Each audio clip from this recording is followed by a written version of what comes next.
Young Myanmar people, doesn't want the cloud turn back, so they will not be silenced. Because these kids are exposed to these like new things, they no longer want to go back to the dark ages, right? They don't want that for their younger siblings. They don't want that for their children. So they want, a democracy.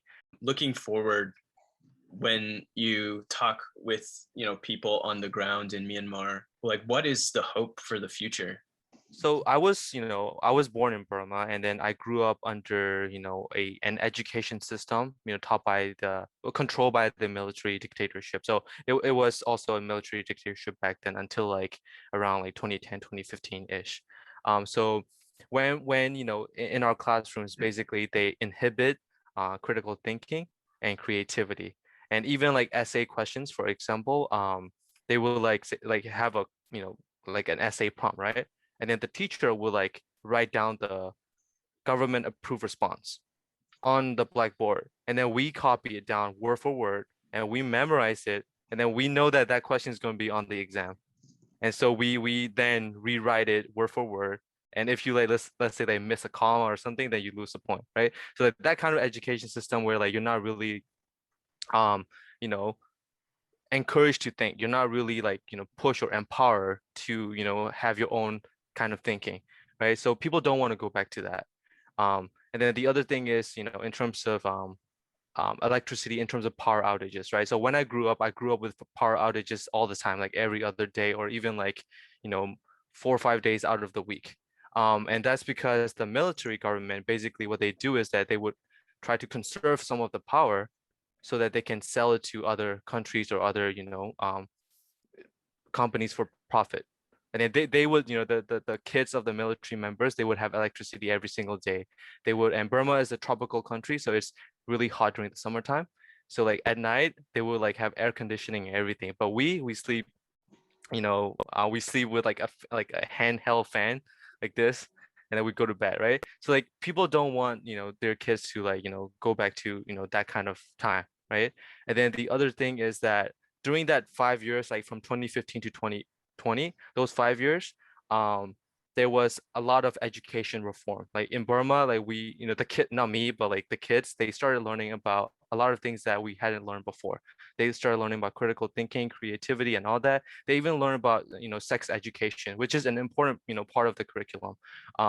So, because these kids are exposed to these like new things, they no longer want to go back to the dark ages, right? They don't want that for their younger siblings. They don't want that for their children. So they want, a democracy. And then, so that's, in terms of like what I've, heard from my friends and, my friends' siblings and all that. But in terms of, what the, Go do I mention about the ethnic minorities too, right? So I'm an ethnic minority myself. So in terms of the ethnic minority, what they want is a federal democracy. So in 2008, the constitution that was written, it's sort of like democratic, but it's not really, because the military still had a lot of control, and then there was still a lot of persecution of ethnic minorities. But now, the ethnic minorities are coming together and they're working together with the Burmese majority, and then they're fighting for something called a federal democracy, where Burma, all the people, all the states will stay together. It's just like the United States. They will be together, but then they would be able to decide their own, state's affairs, right? So for example, in Maryland, we have our own driving laws, that are like slightly different from DC or Virginia, right?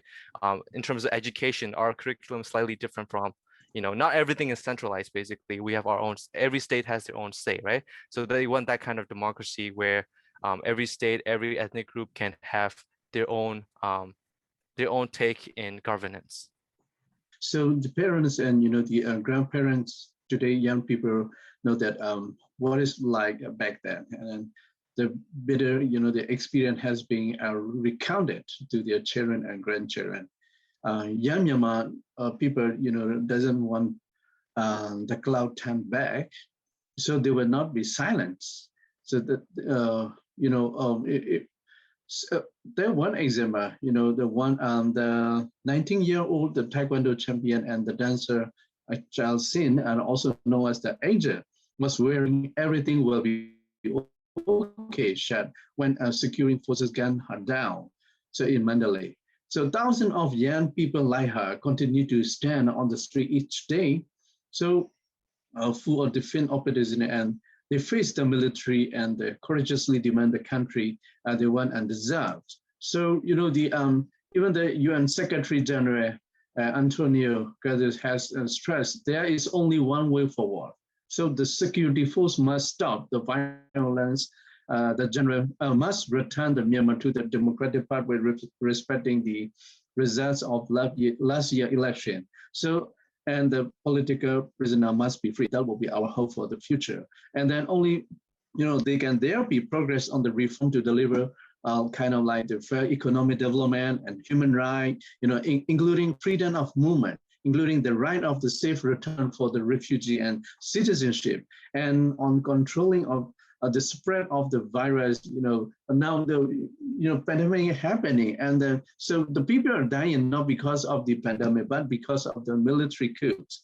So only a social society, that invests in its very humanity can be at a peace with itself. That's all I'd just like to add about our future.